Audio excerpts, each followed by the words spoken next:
So WhatsApp guys என் பேர் Aston, நீங்கள் பார்க்குறது ஆஸ்டன்ஸ் ஃபேன் பாப் கைஸ். இந்த வீடியோவில் நான் எதை பற்றி பேச போகிறேன்னு பார்த்தீங்கன்னா, நிறைய பேர் என்கிட்ட இந்த யூனி ஸ்டஃப்ஸ் பற்றி நிறைய கேட்டிருக்கீங்க கைஸ்.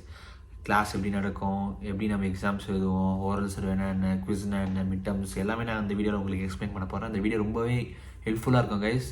வீடியோ ஃபுல்லாக பாருங்கள். Let's get started. So guys என் பேர் பார்த்தீங்கன்னா ஆஸ்டன். நான் வந்து யூரோப்பியன் யூனிவர்சிட்டி 6th செமஸ்டர் படிக்கிறேன் கைஸ், ஜார்ஜியாவில்.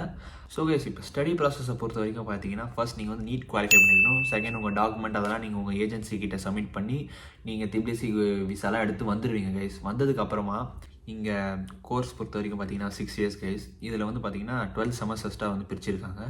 இப்போ பார்த்தீங்கன்னா 1 இயருக்கு வந்து 2 செமஸ்டர்ஸ் மாதிரி கணக்கு வரும் கைஸ். இப்போ ஒரு செமஸ்டர் வந்து 6 months நடக்கும். அந்த 6 monthsல 5 months வந்து பார்த்தீங்கன்னா ஃபுல்லாகவே class orient, oral survey classes எல்லாமே இருக்கும். அதெல்லாம் நான் டீட்டெயிலாக சொல்கிறேன். அந்த லாஸ்ட் 1 month மட்டும் உங்களுக்கு வெக்கேஷன் விடுவாங்க கைஸ். அந்த டைமில் நீங்கள் இந்தியா போயிட்டு வரலாம், இல்லை நீங்கள் இங்கேயும் ஸ்டே பண்ணலாம். லாங் லீவ் வரதுக்கும் நீங்கள் வெயிட் பண்ணலாம் கைஸ். ஓகேங்களா? ஸோ கைஸ் இப்போ நெக்ஸ்ட் நம்ம எதை பற்றி பார்க்க போகிறோம்னு பார்த்தீங்கன்னா, ஸ்டடி ப்ரோக்ராம் தான் கைஸ் ரொம்பவே இம்பார்ட்டன்ட். இது நமக்கு தரவாக தெரிஞ்சாலே போதும், நம்ம ஈஸியாக எந்தெந்த சப்ஜெக்ட்ஸ் எப்போ வரும் எல்லாமே நம்மளால் சொல்லிட முடியும். ஓகேங்களா? இப்போ ஒரு செமஸ்டருக்கு பொறுத்த வரைக்கும் பார்த்தீங்கன்னா 30 credits. ஓகேங்களா? இந்த கிரெடிட்ஸை வச்சு தான் நம்மளால் வந்து ஒரு சப்ஜெக்டை சூஸ் பண்ண முடியும். இப்போ for example GCT, body systems, elective subjects இதெல்லாம் சூஸ் பண்ண முடியும். புரியுதுங்களா? இப்போ என்னென்னா பார்த்தீங்கன்னா, ஒரு செமஸ்டருக்கு எத்தனை கிரெடிட்ஸ் வேணும்? 30 credits-ஆ? இப்போ இந்த 30 credits-ல வந்து நீங்கள் மெயின் சப்ஜெக்ட்ஸாக வந்து உங்களுக்கு இருக்கும் சில சப்ஜெக்ட்ஸ். இப்போ ஃபார் எக்ஸாம்பிள் நான் ஃபர்ஸ்ட் செமஸ்டருக்கு எப்படின்னு சொல்கிற பாருங்க. ஃபர்ஸ்ட் செமஸ்டரில் டெஃபினட்டாக body systems and GCT, gene cell tissue, இதை நம்ம கோர் சப்ஜெக்ட்ஸ். இதை வந்து மேண்டேட்டரி சப்ஜெக்ட்ஸ் கைட்ஸ். இதுக்கு பேர் வந்து பேசிக் அண்ட் கிளினிக்கல் கோர்சஸ் அப்படின்னு சொல்கிறாங்க. இது வந்து மேண்டேட்ரி. இதை வந்து நம்மளால் ஸ்கிப் பண்ண முடியாது. ஓகேங்களா? இது ஃபர்ஸ்ட் இம்பார்ட்டண்ட். செகண்ட் பார்த்தீங்கன்னா, இப்போ compulsory free which is orient on developing personal transferable competitives அப்படின்னு கொடுத்துருக்காங்க. இப்போ கம்பல்சரி ஃப்ரீயில் வந்து பார்த்தீங்கன்னா, நீங்கள் வந்து ஜார்ஜியன் 1, 2 இதை வந்து நீங்கள் படிக்கிற மாதிரி இருக்கும். ஓகேங்களா? இது வந்து ஃபர்ஸ்ட் அண்ட் செகண்ட் செமஸ்டருக்கு ஜார்ஜியன் மேண்டேட்ரி உங்களுக்கு நான் ஆல்ரெடி சொல்லிட்டேன். ஓகேங்களா? இப்போ நெக்ஸ்ட் பார்த்தீங்கன்னா ஃப்ரீ எலக்டிவ் காம்பனன்ட். இந்த சப்ஜெக்ட்ஸ் வந்து நமக்கு வேணும்னா சூஸ் பண்ணிக்கலாம், இல்லை அதுக்கு ரிலேட்டடாக வேறு ஏதாவது சப்ஜெக்ட்ஸும் நம்மளால சூஸ் பண்ணிக்கலாம். ஃபார் எக்ஸாம்பிள் இப்போ நான் இங்கே history of medicine, medical material subject இருக்குது. இது ரெண்டுமே வந்து பார்த்தீங்கன்னா செகண்ட் செமஸ்டர் சப்ஜெக்ட்ஸ். ஓகேங்களா? இப்போ இந்த சப்ஜெக்ட்ஸை நான் சூஸ் பண்ணலாம், இல்லை இதுக்கு பதிலாக வேறு ஏதாவது ஆப்ஷன். இப்போ ஜெர்மன் லாங்குவேஜும் நான் சூஸ் பண்ணலாம். நான் ஜெர்மன் லாங்குவேஜ் சூஸ் பண்ணல கைஸ். நான் வந்து history of medicine, medical material தான் சூஸ் பண்ணேன். புரியுதுங்களா? பார்த்தீங்கன்னா கிளினிக்கல் ஸ்கில்ஸ், இதை பற்றி நான் உங்களுக்கு சொன்னேன். நான் இந்தியாவில் இருக்கும்போது என்னால் வந்து இதை படிக்க முடியல. ஏன்னா பார்த்தீங்கன்னா இது வந்து ப்ராக்டிக்கல் ஓரியன்ட் சப்ஜெக்ட். இது இப்போ சூச்சர் போடுறது எப்படி இன்ஜெக்ஷன் போடணும், இதெல்லாம் வந்து சொல்லித்தரது வந்து படிக்கிறது கொஞ்சம் கம்மி தான். But mostly practical orient subject தான் இது. ஓகேவா?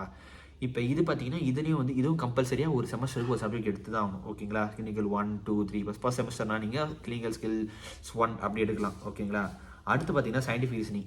இந்த சப்ஜெக்டை பொறுத்த வரைக்கும் பார்த்தீங்கன்னா இது வந்து எப்படின்னா ஒவ்வொரு 2 செமஸ்டர்ஸ்க்கும் விட்டு வரும். இப்போ செகண்ட் செமஸ்டர் வருமா, அதோட 4th செமஸ்டர் தான் வரும் அந்த சப்ஜெக்ட். அதுக்கப்புறம் 6th செமஸ்டரில் வரும், 8th செமஸ்டரில் வரும்.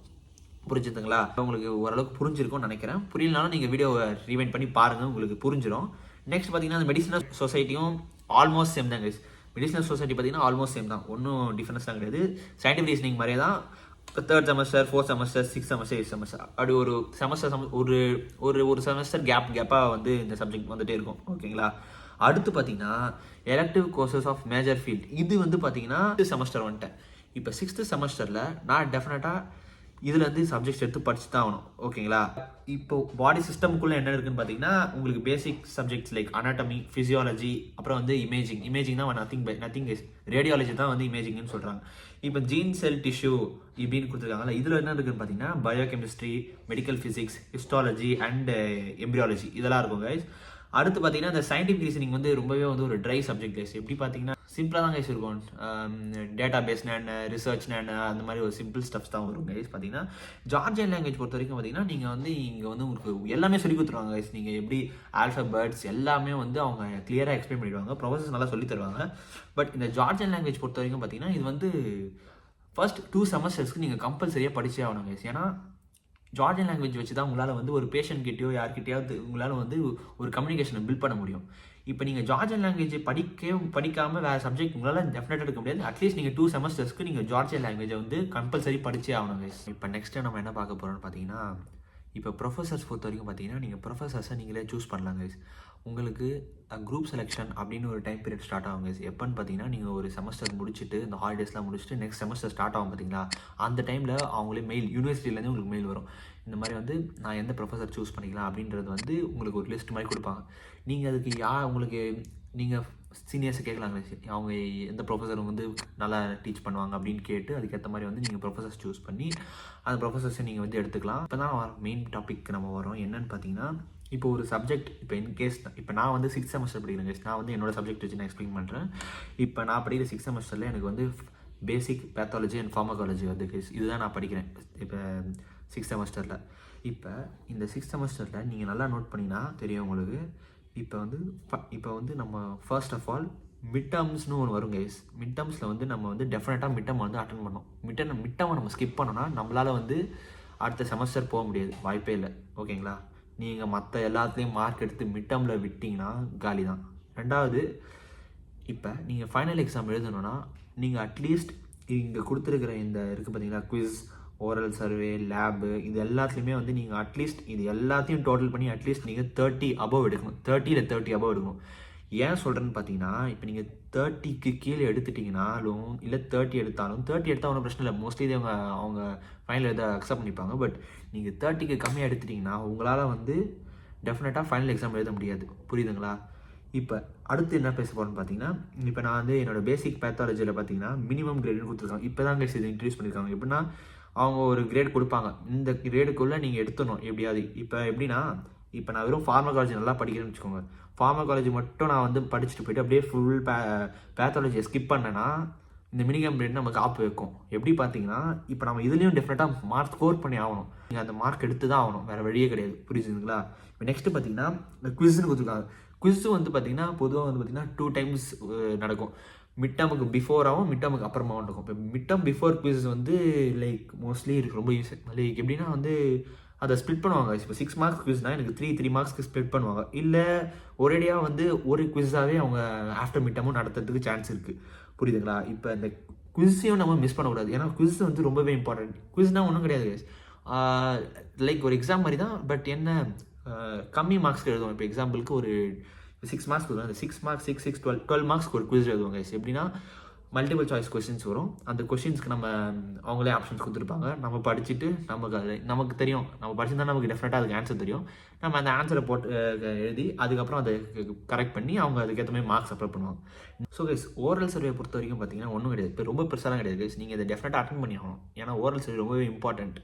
இப்போ ஓரல் சர்வே பொறுத்த வரைக்கும் பார்த்தீங்கன்னா ஃபர்ஸ்ட் வீக் ஒரு டாபிக் நடத்துவாங்க. அந்த டாபிக் நடத்திட்டு செகண்ட் வீக் நமக்கு ப்ராக்டிக்கல் டைமில் வந்து அந்த டாப்பிக்கை பற்றி ரிலேட்டடான கொஷின்ஸ் நமக்கு கேட்பாங்க. அதுக்கு நம்ம ப்ராப்பராக ஆன்சர் பண்ணோன்னா நமக்கு மார்க்ஸ் கொடுப்பாங்க. இது எப்படின்னா லிட்டரலி எப்படின்னு பார்த்தீங்கன்னா, நீங்கள் எவ்வளோ நல்லா ஆன்சர் பண்ணுறீங்களோ உங்களுக்கு அதுக்கேற்ற மாதிரி மார்க்ஸ் கிடைக்கும். இப்போ வந்து எனக்கு ஒரு ஓரல் சர்வே மேக்ஸிமம் கிரேட் 2, அவங்க 1 கிரேடும் தரலாம். நீங்கள் நல்லா சூப்பராக சொன்னீங்கன்னா 2 கிரேட்ஸும் கொடுப்பாங்க. நீங்கள் சரியாகவே நீங்கள் ஓரல்ஸ்க்கே ப்ரிப்பேர் ஆகலை அப்படின்னா உங்களுக்கு மார்க் தர மாட்டாங்க. அதை நீங்கள் நல்லா தெரிஞ்சு வச்சுக்கணும்.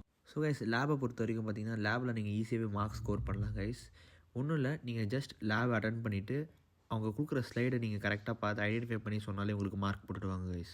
ஸோ கைஸ், நெக்ஸ்ட் பார்த்தீங்கன்னா வந்து ஃபைனல். இப்போ இந்த ஃபைனல் எக்ஸாம் வந்து 40 marks கொடுக்கும் கைஸ். இதில் வந்து பார்த்தீங்கன்னா ஃபுல்லாகவே MCQ டைப்ஸ் தான். எல்லா கொஷின்ஸும் மல்டிபிள் சாய்ஸ் கொஷின்ஸ் தான். நம்ம படித்த இத்தனை வாரம் படித்தோம், லைக் 16 weeks நம்ம படித்த டாபிக்ஸ் ஃபுல்லாகவே வந்து ஃபைனல் எக்ஸாமில் வந்து கேட்பாங்க கைஸ். இப்போ ஃபைனல் எக்ஸாம் பொறுத்த வரைக்கும் பார்த்தீங்கன்னா நீங்கள் டெஃபினட்டாக ஃபைனல் எக்ஸாமில் 21 marksக்கு மேலே எடுத்துருங்க, இல்லை 21 எடுத்துருங்க. 21க்கு கீழே எடுத்திங்கன்னா நீங்கள் ஃபைனல் எக்ஸாமில் ஃபெயில். ஓகேங்களா? ஃபெயில் ஆனால் என்ன பிரச்சனைனா உங்களுக்கு செகண்ட் டைம் ஒரு சான்ஸ் தருவாங்க. அதுக்கு பேர் தான் மேக்கப் எக்ஸாம்னு இன்னொன்று வைப்பாங்க. சேம் ஃபைனல் மாதிரி தான். கொஷின்ஸ் வந்து மாறி இருக்கலாம், இல்லை அதே கொஷின்ஸும் ரிப்பீட் ஆகலாம். அதை பற்றி நமக்கு ஷோராக தெரியல கைஸ். பட் நீங்கள் மேக்கப் எக்ஸாமில் போய் மேக்கப்லேயும் ஃபெயில் ஆனீங்கன்னு வச்சுக்கோங்க, 21 marks எடுக்காமல் ஃபெயில் ஆனீங்கன்னு வச்சுக்கோங்க, அவ்வளோதான் கைஸ். இப்போ நீங்கள் படிச்சிங்க பார்த்தீங்கன்னா, இந்த ஒரு 6 months படித்த இந்த பேசிக் ஃபார்மகாலஜி, பேத்தாலஜி இதெல்லாம் வந்து திருப்பி நீங்கள் படிக்கணும். உங்களால் இதை கேரி பண்ணிவிட்டு போக முடியாது, வேறு இதுக்கு போக முடியாது. டெஃபினட்டாக நீங்கள் இதை படித்து முடிச்சதுக்கப்புறம் தான் உங்களால் வந்து அடுத்த சப்ஜெக்ட் எடுக்க முடியும். இப்போ ஃபார் எக்ஸாம்பிள் இப்போ பாருங்க, நான் 5th semester படிக்கிறேன். பேத்தாலஜி 1 2 அப்படி இருக்கும். ஓகேங்களா? இன்கேஸ் நான் அதை ஃபெயில் ஆகிட்டேன்னா என்னால் பேத்தாலஜி 2 ஃபார்மகாலஜி 2 எடுக்கவே முடியாது. ஓகேங்களா, நான் திருப்பியும் அதை படிச்சுட்டு தான் நான் வந்து மறுபடியும் பேத்தோஃபார்மா 2 படிக்கிற மாதிரி இருக்கும். அதனால் நீங்கள் நல்லா ஞாபகம் வச்சுக்கோங்க, ஃபர்ஸ்ட் மிட் டேர்ம் டெஃபினட்டாக நீங்கள் எழுதி ஆகணும். நீங்கள் மிட் டேர்ம் விட்டிங்கனாலே முடிஞ்சு. ரெண்டாவது பார்த்தீங்கன்னா நீங்கள் வந்து மினிமம் 30 கிரேட் எடுக்கணும். அப்போ தான் உங்களால் ஃபைனல் எழுத முடியும். ஓகேங்களா, தேர்டாக பார்த்தீங்கன்னா ஃபைனலில் நீங்கள் மினிமம் 21 கிரேட்ஸ் எடுக்கணும். இல்லை 21க்கும் மேலே எடுத்தாலும் சூப்பர், நீங்கள் சூப்பர் ஸ்டூடெண்ட். ஓகேங்களா, 40 மார்க்ஸ்க்கு நீங்கள் 40 எடுத்தாலும் சூப்பர் தான், அதெல்லாம் சூப்பர் தான். பட் 21 கிரேட் எடுத்தால் அப்போ உங்களுக்கு ஒரு செகண்ட் சான்ஸ் தருவாங்க. அதுக்கு பேர் தான் மேக்கப் எக்ஸாம். இந்த மேக்கப் எக்ஸாமில் நீங்கள் ஃபெயில் ஆனீங்கன்னா திருப்பி நீங்கள் இப்போ படித்த எல்லாத்தையுமே திருப்பி படிக்கிற மாதிரி இருக்கும். இதுதாங்க இங்கே இருக்கிற சிஸ்டம். இங்கே இப்படி தான் இருக்குது. லைக் இந்தியாவில் எனக்கு தெரியல, இந்தியாவில் மோஸ்ட்லி வந்து இப்போ ஒரு சப்ஜெக்ட், இப்போ ஒரு செமஸ்டரில் ஃபெயில் ஆகிட்டா அதை அடுத்த செமஸ்டர் டாபிக் சொல்லி தருவாங்க. பட் அதை நம்ம அப்படியே கேரி பண்ணிட்டு போகிற மாதிரி இருக்கும், அரியர்னு சொல்லுவாங்க. அதனால் முடிஞ்ச அளவுக்கு நீங்கள் என்ன பண்ணணும்னா ப்ராப்பராக படிச்சிருங்க, என்ஜாய் பண்ணுற டைமில் என்ஜாய் பண்ணுங்கள், எல்லாமே சூப்பராக இருக்கும். ஓகேங்களா, ஓகே. அண்ட் கைஸ், இன்னொன்று சொல்ல மறந்துட்டேன், ரொம்பவே இம்பார்ட்டண்ட். இப்போ பார்த்தீங்கன்னா நிறைய பேர் கேட்குறாங்க, ப்ரோ நான் வந்து என்ன புக் படிக்கணும், எந்த புக்கு படிக்கணும் அப்படின்னு. ஆக்சுவலாக பார்த்தீங்கன்னா நீங்கள் என்ன படிப்பீங்களோ அதையும் வந்து உங்களோட பேஸ்லேயே வந்து அப்லோட் பண்ணிவிடுவாங்க. பேஸ்ன்றது ஒன்றும் கிடையாது கைஸ். இப்போ எல்லா யூனிவர்சிட்டிக்கும் பார்த்தீங்கன்னா அவங்களுக்கு ஒரு யூனிவர்சிட்டி பேஸ் வச்சுருப்பாங்க. இப்போ அந்த பேஸில் வந்து பார்த்தீங்கன்னா சப்ஜெக்ட்ஸு என்னென்ன, இது கிளாஸஸ் எப்போ, எல்லாமே வந்து நம்ம ஆர்டராக இருக்கும். எக்ஸாம்பிள் எங்களுக்கு மூடல் யூஸ் பண்ணுறாங்க கைஸ். இப்போ பார்த்தீங்கன்னா இப்போ மூடலுக்குள்ளே போய் ஓப்பன் பண்ணி பார்த்தா நமக்கு இந்த வீக்குக்கு என்ன டாபிக் ஓரல் சர்வேக்கு இருக்குது அப்படின்றத இவங்களே வந்து அப்லோட் பண்ணிடுவாங்க. ஒன்று ப்ரெசன்டேஷனாக அப்லோட் பண்ணுவாங்க, அப்படி இல்லைன்னா வந்து புக்ஸாக அப்லோட் பண்ணிடுவாங்க.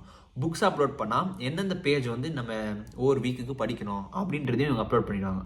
அதை வந்து அவங்க கிளாஸ்லையும் நடத்திடுவாங்க. அது போக நம்ம படித்து நெக்ஸ்ட் வீக் ஓரல் சர்வே சொன்னால் பார்த்தீங்களா, அந்த ஓரல் சர்வேல வந்து கொஸ்டின்ஸாக கேட்பாங்க. அதனால் பார்த்தீங்கன்னா இந்த கொஷின் ரொம்பவே நிறைய பேர் கேட்டாங்க என்கிட்ட, புக்ஸ் எடுத்து வரலாமான்னு. புக்ஸ் எடுத்துகிட்டு வரலாமா வேணான்றதை பற்றி கேட்டிங்கன்னா எனக்கு தெரியல கைஸ். நான் வந்து புக்ஸ் எடுத்துகிட்டு வந்தேன், ஆனால் அந்த புக்ஸை நான் யூஸ் பண்ணது கிடையாது. மோஸ்ட்லி பார்த்தீங்கன்னா நான் வந்து இங்கே மோஸ்ட்லி பார்த்தீங்கன்னா நான் இப்போ எந்த புக்ஸ் யூஸ் பண்ணுறேன்னு பார்த்தீங்கன்னா அனாட்டமி அந்த புக் ஒன்று இருக்குது, அது யூஸ் பண்ணுவேன். ஏன்னா அது அனாட்டமி படிக்கிறதுக்கு ரொம்ப ஹெல்ப்ஃபுல்லாக இருக்கும். இந்த பிடி சௌரஷா புக் அதெல்லாம் வந்து நான் இது வரைக்கும் யூஸ் பண்ணதில்லை கைஸ். மோஸ்ட்லி வந்து பார்த்தீங்கன்னா எடுத்துகிட்டு வந்த புக்கை விட ப்ரெசன்டேஷனாக இவங்க அப்லோட் பண்ணுவாங்களா, அதுலேயே வந்து எல்லாமே டீட்டெயில்டாக இருக்கும். லைக் புக்கில் வந்து பார்த்தீங்கன்னா லார்ஜ் இன்ஃபர்மேஷன்ஸ் இருக்கும். அவ்வளோ இன்ஃபர்மேஷன்ஸையும் வந்து நீங்கள் கோத்ரூ பண்ணுறது கொஞ்சம் கஷ்டம் தான். ஆக்சுவலாக புக்கில் தான் படிக்கணும், பட் உங்களால் ஒரு ஷார்ட் டைமில் உங்களால் அவ்வளோத்தையும் படிக்க முடியாது. அதனால் வந்து ப்ரெசன்டேஷன்ஸ் இந்த மாதிரி பிபிடிஸ் நோட்ஸ் இந்த மாதிரிலாம் வந்து வரும்போது பார்த்தீங்கன்னா நமக்கு படிக்கிறதுக்கு கொஞ்சம் ஈஸியாக இருக்கும். அதே சமயம் நம்மளால் ஈஸியாக ஆன்சரும் பண்ண முடியும். அதனால் நான் என்ன சொல்கிறேன் பார்த்தீங்கன்னா ப்ரெசன்டேஷன் இவங்களே அப்லோட் பண்ணிடுவாங்க. நீங்கள் இந்த ப்ரெசன்டேஷனை நல்லா கோத்ரூ பண்ணி நல்லா போங்க. அது போக உங்களுக்கு அடிஷ்னல் இன்ஃபர்மேஷன்ஸ் ஏதாவது தெரிஞ்சுக்கணும், ப்ரொஃபஸர்ஸே சொல்கிறாங்க நீங்கள் இதை பிபிடியை விட நீங்கள் புக் படிங்க அப்படின்னு சொன்னால் அந்த டைமில் நீங்கள் புக் படிக்கலாம். ப்ரொஃபஸர்ஸ் ப்ரெசன்டேஷனில் இருக்கிற டாபிக்ஸே இனஃப் அப்படின்னு சொல்லிட்டாங்கன்னா நீங்கள் ப்ரெசன்டேஷனில் இருக்கிற டாபிக்ஸை நல்லா ஸ்டடி பண்ணி oral survey, quiz, mid terms இதுக்கு மாதிரி நீங்கள் வந்து நல்லா படிச்சுட்டு போய் நீங்கள் ஆன்சர் பண்ணி இல்லை நல்லா எழுதுனா சூப்பராக படித்து பெரிய ஆளாக வரலாம் guys. So guys, I hope this video is so informative and helpful. இந்த வீடியோவை பார்த்து நீங்கள் ஓரளவுக்கு ஜார்ஜியாவில் எப்படி ஸ்டடீஸ் இருக்குது, மெடிசன் எப்படி படிக்கிறாங்க அப்படின்றது வந்து உங்களுக்கு ஒரு கிளாரிட்டி கிடச்சிருக்கும் நான் நினைக்கிறேன். வீடியோ பிடிச்சிருந்தா லைக் பண்ணுங்கள், யூஸ் பண்ணால் சப்ஸ்கிரைப் பண்ணுங்கள், உங்கள் ஃப்ரெண்ட்ஸ் அண்ட் ஃபேமிலிக்கு ஷேர் பண்ணுங்கள். See you guys in another video. சந்திப்போம். பை.